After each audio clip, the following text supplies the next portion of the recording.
Hello, Gita here.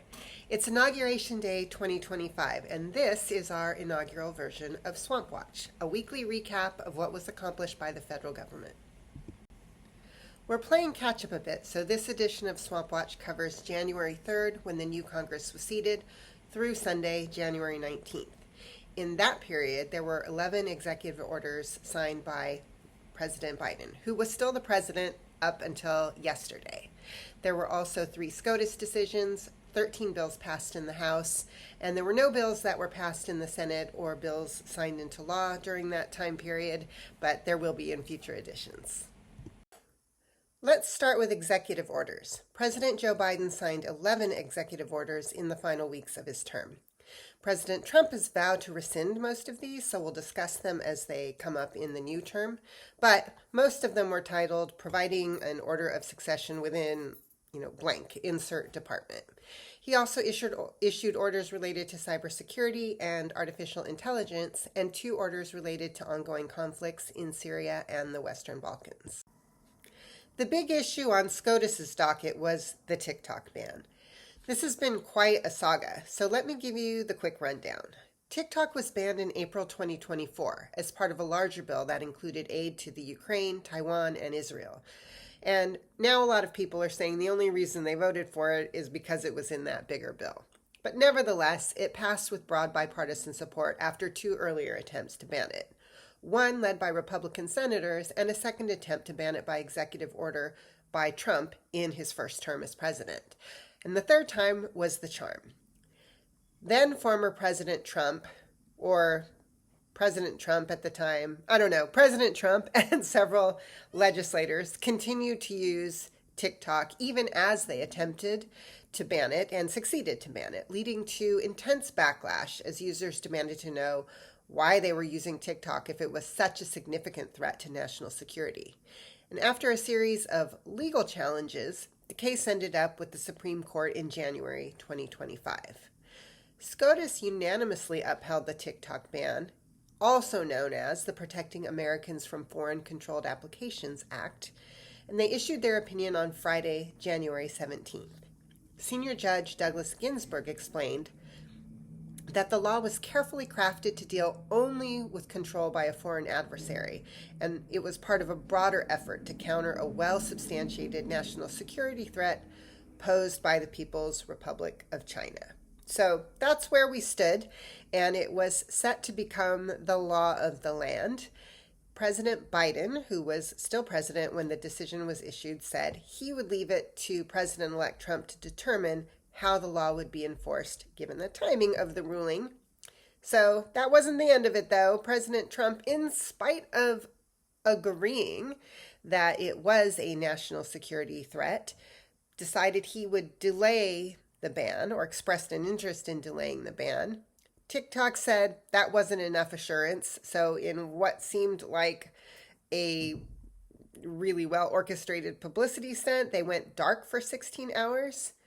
Then they came back and they said that Trump had given them enough assurance that the ban would be delayed and that there would be no action taken against the app service providers. And this is even though he was the one who started the TikTok frenzy in the first place back in 2017. Then, in another twist, TikTok CEO Shou Chew just absolutely outdid himself with the bootlicking, posting a video thanking Trump for saving them on Sunday, January 19th in the morning. But by Sunday afternoon, 3 prominent Republicans sort of broke with the president and said that there actually are no grounds for extending the ban unless a credible plan for divestiture is in place. And they stated that they plan to enforce the law. So if no plan is presented or no deal is reached within 90 days, TikTok could be banned again. I think, who knows? I guess time will tell with this one. Moving on to the House. Mike Johnson was elected Speaker of the House after just a very minor amount of drama and some grandstanding. Leadership positions and rules were established. Several transparency and disaster assistance bills were passed overwhelmingly, and the illegitimate Court Counteraction Act was passed. That targets the International Criminal Court for sanctions, and this is basically a response to the warrants issued for Netanyahu and some other Israeli ministers, also Hamas, but nobody really cares about, Hamas getting arrest warrants. Doesn't have such a strong prognosis for actually becoming law. The GovTrack website puts the chances at 31%, but we will see.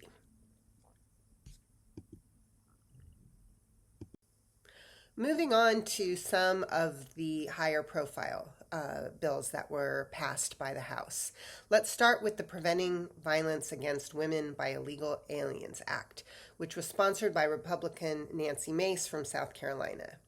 The bill amends the Immigration and Nationality Act to provide that aliens who have been convicted of or who have committed sex offenses or domestic violence are inadmissible and deportable. It passed with bipartisan support, with all Republicans and 30% of the Democrats who voted supporting it. Now, this bill may seem like a slam dunk, so why did the majority of Democrats oppose the bill? It seems to be primarily related to the elimination of waivers contained in the original act that protected women who reported abuse from being deported. Let me read from the explainer that Democratic Congressman Seth Moulton from Massachusetts posted on his website. He said, "Let's be clear, committing domestic abuse or sexual violence is already a deportable offense.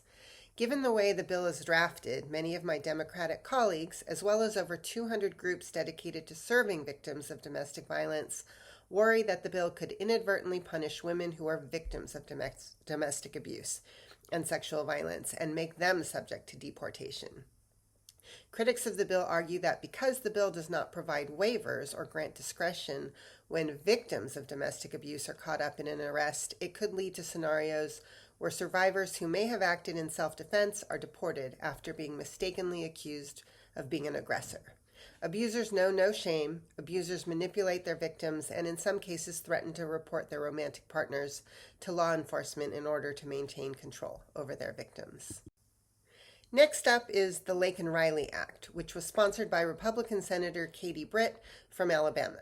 The bill would detain people unlawfully in the United States if they are charged with shoplifting or 3 other specific misdemeanors. The individual would not need to be found guilty, and the bill would also allow states to sue the federal government if it fails to do so. The prognosis for this bill actually being enacted into law is pretty low, and there are a couple of really good reasons for that.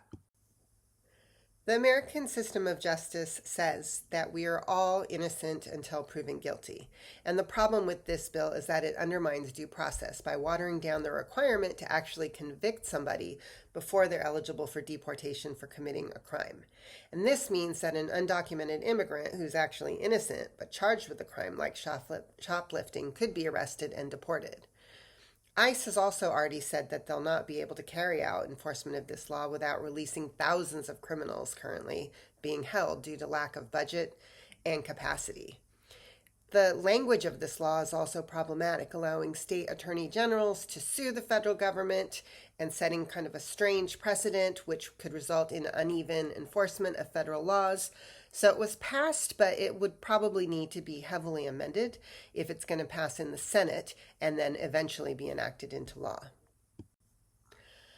The Protection of Women and Girls in Sports Act was sponsored by Republican Representative Gary Stube of Florida, and what it does is it bans trans women from participating on women's sports teams at schools that receive federal funding.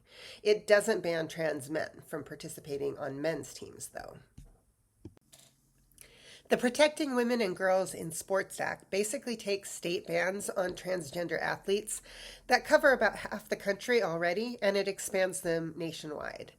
The bill passed, but votes were split sharply along party lines. The main reasons given for opposing the bill are that, 1, the language is unclear, and some express concern that women with masculine features could have their rights violated, trying to prove that they were born genetically female.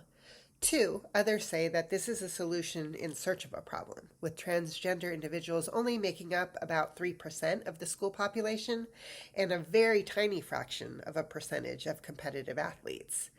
And finally, trans rights activists, of course, believe that this is a discriminatory law that will deprive many of the benefits of participating in sports. In the Senate, it was a quiet week in terms of legislation, but it's been a hive of activity related to presidential nominations, and the Senate is carrying out its role of approving those nominees. John Thune is the Senate Majority Leader, and leadership positions and rules have been established. Several bills have been introduced, although they haven't been voted on yet, and confirmation hearings are underway, including for controversial picks such as Pete Hegseth for Secretary of Defense and Tulsi Gabbard to lead national intelligence. It's important to say that Republicans probably do have the votes to approve all of President Trump's picks, should they decide to do so, so we'll just have to see how they act. So that is this edition of Swamp Watch. Come back next Sunday and every Sunday to see what our federal government has accomplished. And we'll see you back here.